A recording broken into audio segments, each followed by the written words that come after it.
কত? 40 টাকা। ওইভাবে কি দেখছেন? কই কিছু না তো। কখন থেকে দেখছি ভেরভের করে তাকিয়ে আছেন? আমাকে খুব পছন্দ। বিয়ে করবেন? দেন টাকাটা দেন। কি হলো? ডাব না খেয়ে ফেলে দিলেন যে? আপনি টাকা চাইলেন যে। টাকা চাইলে বলে ডাব না খেয়ে ফেলে দিতে হবে? দাঁড়ান, আরেকটা ডাব কেটে দিছি। 80 টাকা যে? দুটো ডাব নিলাম যে। দুটো ডাব খেয়েছেন নাকি? এলেন ধরেন। কিরে ইন্টারভিউ কেমন হলো? আর ইন্টারভিউ সবই টাকার খেলা। এদালে ধর। মোবাইল তুমি এত টাকা কোথায় পেলা?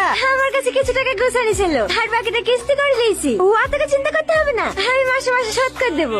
আমার লক্ষ্মী কিরে কোথায় যাচ্ছে? খেয়ে যা। আসি বোন আসি, বন্ধুদেরকে দেখে আসি। পাগল একটা। আসেন আসেন, এই বাড়িটা এই রীতি এ তাই ভদ্র মহিলা তোর খোঁজ কাটছিল, দেখ কি বলবে। কি ব্যাপার আপনি?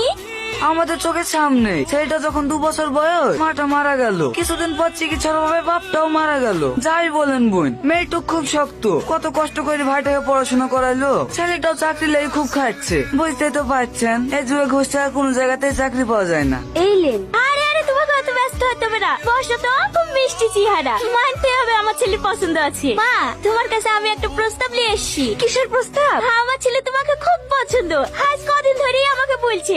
আমি তো প্রথমে আসতেই চাইছিলাম না, হ্যাঁ তো মেয়ে দেখে দেখে পছন্দ হইলো না, এখন আবার কাকে পছন্দ করলো? এসে তো আমি অবাক, এত সুন্দর নর্মভদ্র একটা মেয়ে। মা, তুমি আমার বাড়ির বৌমা হবে। এসব আপনি কি বলছেন? আমি আপনার ছেলেকে বিয়ে করবো না। কেন মা, বিয়ে করবে না কেন? আমাদের অনেক টাকা পয়সা আছে, তোমার কোনো কিছুর অভাব হইতে দেবো না, সব সময় মাথায় করে রাখবো। যত টাকা পয়সা থাক, আপনার ছেলেকে আমার পছন্দ না, ওকে বিয়ে করতে পারবো না। আপনারা এখন আসতে পারেন। কিন্তু মা। মা চলো। এই রীতি, তোর কি মাথা খারাপ হয়ে গেছে? এত সুন্দর একটা বিল প্রস্তাব এসছে আর তুই রাজি হচ্ছিস না? ছেলেটা কোথায় দেখতে খারাপ? চাচা ছেড়ে দেন। মা গাড়ি চাবিটা ফোনে ফেলে তুই চলে এসছি। মেয়ে একটু দাঁড়াও, আমি গেলে আসছি।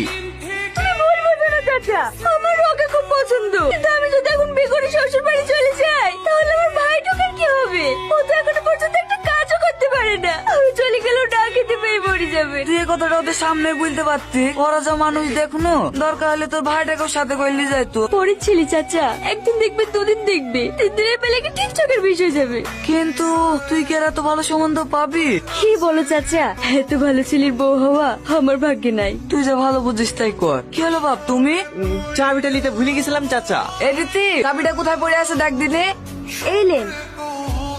চাকরি আর হবে না রে বোন, চ তোর সাথে ডাব বেচতে যাবো। ফালতু বকিস না তো, চেষ্টা করতে থাক, একদিন না একদিন ঠিক হবে। এই বাড়িতে শাহিন নামে কে আছে? আমি। আপনার নামে চাকরির লেটার এসছে। এই বোন, আমার চাকরি হয়ে গেছে, আর কি কোম্পানি তোমাকে শেষ ম্যানেজারের পদে নিয়োগ করেছে। বাহ, খুব ভালো। এই, তুই আমার আর কি কোম্পানিতে কবে ইন্টারভিউ দিলি? কি জানে, আমার মনে পড়ছে না। অনলাইনে তো অনেক কোম্পানিতে ফর্ম ফিল আপ করেছি, আর মধ্যে